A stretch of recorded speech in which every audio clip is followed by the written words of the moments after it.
See, when I listen to politicians talking about the benefit system, it's very clear that they don't use it and that they haven't had very much direct experience with it.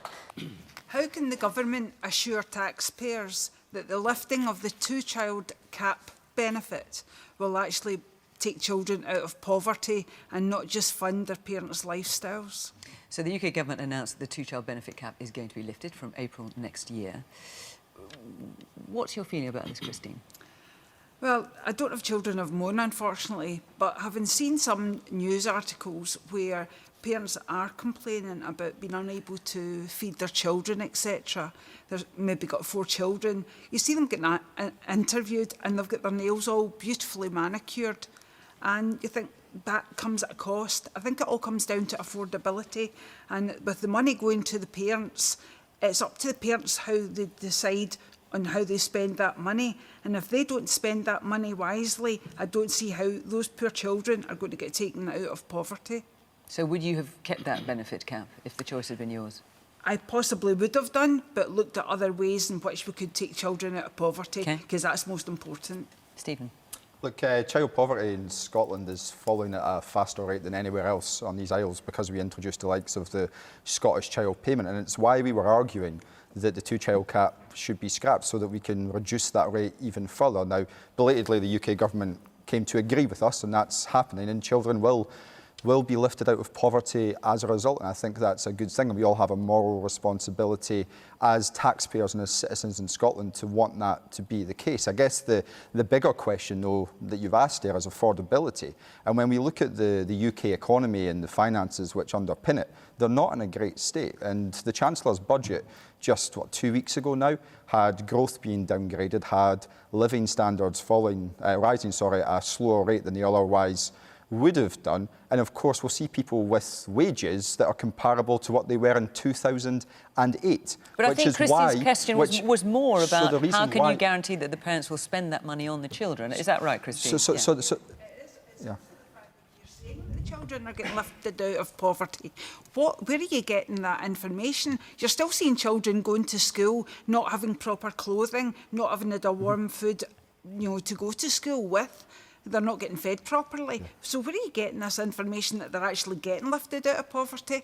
Yeah, of course. So in relation to the point, if I could just finish my point, one of the reasons why people are in poverty is because wages are at the levels of 2008, and I think that's deeply regrettable, and it's a reflection of the union itself. When it comes to kids being lifted out of poverty, we take into account what all of the experts tell us in this regard, and I like to think that their assessments will be accurate. And when it comes to the Scottish Child Payment, we've seen that reflected in the numbers of kids that have been lifted out of poverty, and we have to have faith in those parents that they'll spend that money wisely to look after kids as best that they can. I can't always blame the wages for it. You only have to look at the latest iPhones, the cost of them. They seem to be able to afford things like iPhones, nails, tattoos, etc. I'd make a few points, Christine. First is, it's not the children's fault, and these children don't deserve to grow up in poverty, and therefore it's right government takes action. And 500,000 children being lifted out of poverty because of the decisions made in that budget should be welcomed rather than criticised by the SNP leader and Stephen Flynn. Second point I'd make is, where I do agree, is welfare can only be one part of a joined-up approach to challenging poverty. I fundamentally believe that welfare is the sticky plaster. But actual fact, if you're going to challenge structural poverty, it means giving kids the education they deserve, giving them the skills they deserve, the jobs they deserve, and the level of pay they deserve so they can lift their families out of generational poverty that has scarred too many parts of Paisley and too many parts of my home city of Glasgow for far too long. And the reason why this urgent action had to be taken is because we're trying to repair 15 years of damage done by the Conservatives, where they deliberately pushed people into poverty and punish them because of their ideological drive, and that was unforgivable. So I agree with the lifting of the two-child benefit cap, but what we need now is the urgent structural action, and so much of that is actually in the poverty in Scotland. So let me give you an example. I used to be the local dentist here in Paisley, and I saw directly that the health inequalities that people faced were directly linked to their economic inequalities. And unless we lifted those people out of poverty, we couldn't get them to have better health Anas, outcomes. why is it and unless a we give them moral- access to health care, we couldn't also lift them out of the structural why economic is lifting the poverty we are. two-child benefit cap for Labour a moral mission this year? And last year, it just wasn't. So, first of all, you can only make decisions when you know where the money is coming from. Well, there's not and that's suddenly why it was more money important. this year. That's why taxes are going up. And that's why it was important that we identified that money. But the reason why it's a moral mission is I don't think it would be acceptable, after the 15 years of damage we've had for the Conservatives, that a Labour government, people that came into politics because they want to fight poverty and eradicate poverty, we would see child poverty numbers going up. And that's why we needed the urgent action. And I will wholeheartedly support that urgent action to lift 500,000 kids out of poverty. And it's not just that action. There's the living wage going up, £900. OK, well, let's just stick the child There's energy benefit cap bills for coming now. down. But we have OK. to challenge the structural issues that underlie it too. Woman here in the front. So now that the child benefit cap has been lifted... Oh, and it's going to happen next year. It will be come March of next year. The SNP had a plan in place in Scotland that they were going to put a payment in place to help remove that for families of Scotland. Obviously, there was a fund that was going to be set aside for that. What do you propose that fund should now be used for in Scotland, now Okay. that money is now going to be sitting? I'm going to come back to that, but I will make sure you get an answer to OK, that. thank you. The man right at the back in the corner. Poverty's always been around and it always will be. But instead of the politicians all having a go at each other, why can't you all work together and try and solve this problem for the children and people that's struggling? All right. What a common refrain that we hear on Question Time. Why can't you all work together? We hear that almost every week. So, yes, man here in the middle in the glasses. Yeah, the lady asked quite a direct question. And to my mind, in many cases, the obstacle that stops these children being lifted out of poverty are in many cases the parents that are on receipt. And this is the problem.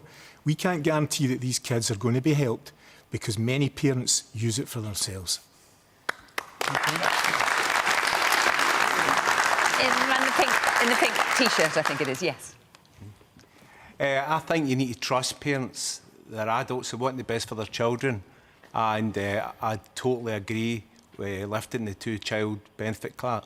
And I'd like to thank the Labour Party for lifting it, even though Stephen's obviously said belatedly that Rome wasn't built in a day, Stephen. Please, if other parties are doing policies that you agree with, why not just say you're pleased with the fact they're bringing out that policy? I'm pleased. You're pleased, aye. Yeah, but you dig in at the very beginning. Trust the parents.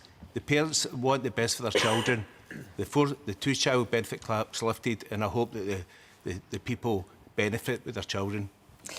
Russell, obviously the Conservatives wanted to keep the two-child benefit cap. Yeah, absolutely. Benefits have to be fair to the recipients of benefits, but also to the taxpayers that fund this country's very generous social security system. And if you look at the numbers, they're quite terrifying. In Scotland, under the SNP, partly due to the light touch benefit system they're bringing in, the benefits bill is going to soon reach, by the end of this decade, £10 billion a year, all of which will be paid for through your taxes. The gap right now between benefit spending in Scotland and the money they have to spend on benefits, that gap right now is £2 billion. And what all the parties here, including Reform UK, who claim to be socially conservative and fiscally conservative, they also want to increase the benefits bill. And that's why we think the benefits, the two-child cap is fair and is reasonable, because ultimately the only way you get kids out of poverty, you get families out of poverty, is by creating the conditions to incentivise work, to improve education, and to get people into well-paid jobs. That's the only way to do so. You don't trap people generation after generation in benefits. Malcolm.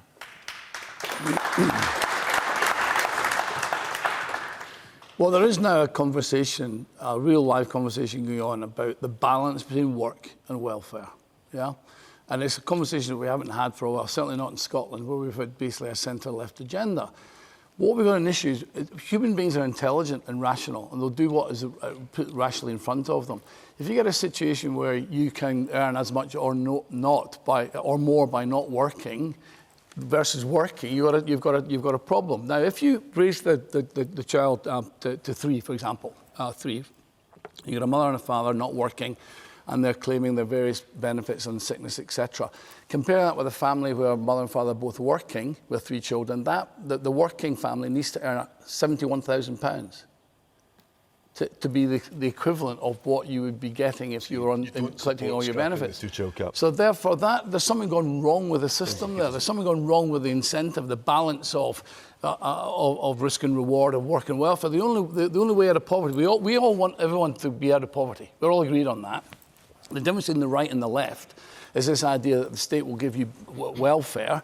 Our view will be let's get people into work. The best route out of poverty is a good job. Now, just on the issue of the reform position, working families where parents work, we should encourage them to have more children, shouldn't we?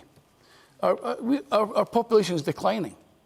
We should be encouraging, I think, more our good working families to have more children. That's something we should look at quite separately from the benefits bill. But we need to look at the balance right between benefits, between welfare and work. And the best route out of poverty is work. Well, there's lots of mutterings going on around the panel, Malcolm, because as I understand it, the reform position of which you are now a member is to scrap the two-child benefit. The issue is to make a differential for working families. If you're in work, if you're in that family who are earning £71,000 and you're having to work, then I think we should be in a position to bolster families, working families. I think it's really important to stress. Look, look, as a Labour Party, I believe the best route out of poverty is work. But we shouldn't pretend that the beneficiaries of lifting the two-child benefit cap are all children that live in families that don't work. The majority of kids in this country that are in poverty are in working households. Okay. And so that's why we've got to address low pay and chronic low pay in our country. Well, look, since we were talking about reform policy, obviously we're delighted that you're here, Malcolm. I don't know if you two have spoken since Malcolm left the party. I mean, obviously, I'm sure you know, but Malcolm was treasurer of the Scottish Conservatives until Saturday when he defected to Reform. I don't know if you want to have a chat. I mean, I don't know if you have actually spoken. We did have a chat. Yep. I was more pleased to see Mr. Flynn than I was to see Lord Offord. But, you know, I mean, it's a bit like football. I'm a huge fan of loyalty, both in life and in politics. And it's always hugely disappointing when someone defects from your party. It happens across all parties, and it's not something that most loyal party members have any time for. It reminds me a wee bit of the World Cup next summer. You know, when I'm cheering on Scotland against Brazil, and if we go a goal down, not that I expect that to happen, but if we do go a goal down, I will keep supporting Scotland, unlike Malcolm, who I think would run off to the sports shop and buy a Brazil top. I'll fight for what we stand for. I know what we stand for. We represent the views of many, many people across Scotland who work for a living, who want to see their public services improved, they want to see the education system improved. They look at Holyrood, as I do, in despair at the way in which they waste so much time and money on absolute nonsense. And that's why I will keep doing what I'm doing, because I believe in conservatism in Scotland, and I'll keep speaking up for the vast majority of people out there who know the values of what we stand for. OK. Well, Malcolm, you clearly don't agree with that, because you said you don't think the Conservatives, despite having been Conservative for I don't know how many years, don't have a vision for Scotland. Do you want to respond to that? Well, the first thing to say is I was at the Scotland-Brazil match in 1990. I was at the Scotland-Brazil match in 1998. I'm planning to go to Miami, and I never sold a jersey once, so I don't think we need to take that analogy. And when it comes to football, we all know that when you play the man, not the ball, it's because you're losing the argument. The reason why I moved position from Conservative to Reform is I don't believe the Conservatives have got any ambition for Scotland. I don't believe Russell personally feels he wants to be the First Minister. I don't believe that the Scottish Conservatives think they can produce a narrative for Scotland. And it wasn't anything to do with the fact that the Conservatives are doing so badly in the polls compared to Reform? This is completely a personal decision of mine that over the last year, I find myself increasingly at odds with the Conservative position, and I made my frustrations very clear along the way, and ultimately you have to follow your convictions. You sent me a message 5 weeks ago saying that you were going to... I've got it here. Where is it? You sent me a message 5 weeks ago. Let's hold the line. What happened? Well, the issue, Russell, as you know, is that when you are in conversations, you can look at each other. When you're in, Can we get some popcorn? When you're in a conversation, when you're applying for a new job or you're losing one team to join another team, you don't discuss it with the previous team. You secure your job. That's the modern world. You secure your job first. Okay. The best thing about that answer is at least he can afford World Cup tickets. He's the only person here that probably can. Okay. Angela, would you like to answer the original question? Christine's question, let me just remind you, because we slightly got off it. How can the government assure taxpayers that lifting the two-child benefit cap will take children out of poverty and not just fund their parents' lifestyles? You can't guarantee that. You can't. But that doesn't mean that it's the wrong thing to do it. Because I'm sure there are always going to be people across any section of society, and I'm thinking about tax avoiders and tax evaders as much as someone who's on benefits might be getting their nails done. There are some people who are irresponsible with money, and there's nothing really that you can do about that. The vast majority of people are not falling into these brackets. And I have to say, see, when I listen to politicians talking about the benefit system, it's very clear that they don't use it and that they haven't had very much direct experience with it.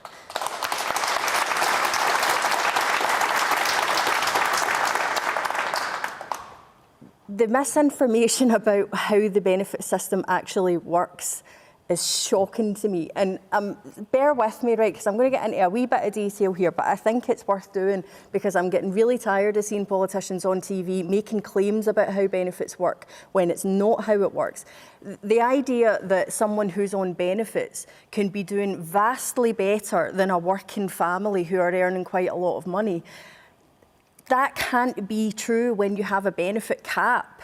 There is a cap on benefits. There is a cap on the amount of money that anyone can get in the universal credit system on a monthly basis. There is a thing called the local housing allowance, which means there is a cap on how much a person can get help with their rent. That's a problem for people because rents have gone up dramatically, particularly private rents. The universal credit, the DWP, will quite often not cover the rent payments, which means you have to find the rest of the rent payment out of the remainder of the money that you have. If you have children, that means that you're using the money that you have for the children on the rent. And because you have a two-child cap, you're not even getting that extra element for if you have a third child to help. So the idea that living on benefits is easy, that it's simple and that you have a lot of money, I think is wild. You know, I've seen politicians going on TV, I'm sure even possibly from government, I think, making this claim that we have a sick note culture, a fit note culture in the UK, that people just go to their doctor and they get signed off sick and that's it. They're just lying around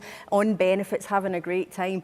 That's not true. You can get a sick note from your doctor. It will only last you a few months, and then the DWP put people through assessments and they decide if they believe that you're fit for work or not, and they can and often do overrule GPs.